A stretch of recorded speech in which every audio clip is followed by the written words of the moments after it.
एक गांव में दो दोस्त रहते थे।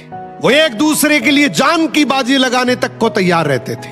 उनकी दोस्ती की चर्चा आसपास के गांव में भी होती थी। लोग इनकी गहरी दोस्ती की मिसाल देते थे। एक दिन अचानक से एक दोस्त की मृत्यु हो जाती है।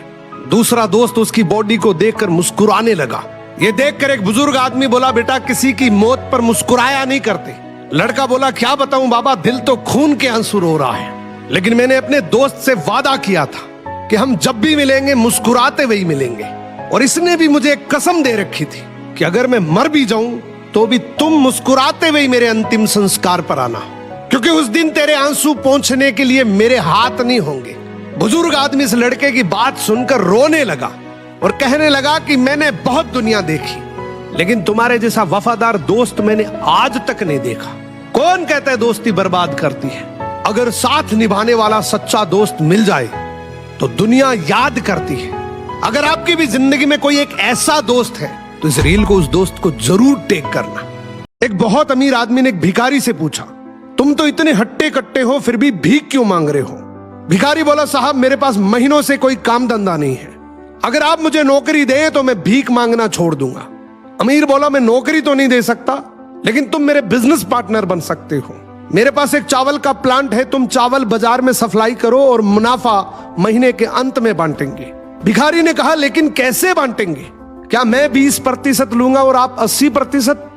अमीर बोला, मुझे सिर्फ 10% चाहिए, बाकी 90% तुम्हारा होगा, ताकि तुम जल्दी तरक्की कर सको। भिखारी ने जोरों से काम शुरू कर दिया। उम्दा चावल और सस्ते दामों से उसकी बिक्री बहुत बढ़ गई और उसे खूब मुनाफा हुआ। लेकिन जब मुनाफा बांटने का समय आया तो भिखारी ने सोचा, सारी मेहनत तो मैंने की है, तो अब अमीर आदमी को 10% क्यों दूं? अगले दिन अमीर आदमी आया और जब हिस्सा मांगा तो भिखारी ने बहाना करते हुए कहा कि साहब मुझे तो बहुत नुकसान हुआ है, मुझे जितना मुनाफा हुआ है उतना तो कर चुकाना है, तो इस हिसाब से मुझे कोई मुनाफा नहीं हुआ, तो आप इसके हकदार नहीं हैं। अमीर आदमी ने कुछ नहीं बोला और वहां से चला गया। भिखारी बड़ा खुश हुआ, सोचा सारा प्रॉफिट मेरा हो गया। अब भिखारी उन पैसे से रोज मौज करे। ऐसे करते करते उसके पास से सारे पैसे खत्म हो गए। अब पैसे भी नहीं है और काम धंधा भी नहीं है, तो मजबूरन उसको फिर से भीख मांगना शुरू करना पड़ा। एक दिन वो अमीर आदमी उसके पास से गुजरा और उसको देखा, क्या ये तो फिर से भीख मांगने लग गया। अमीर आदमी ने एक बहुत अच्छी बात बोली कि इस दुनिया में गरीब और अमीर आदमी जो होता है ना, उसमें सबसे बड़ा डिफरेंस होता है उसकी सोच का।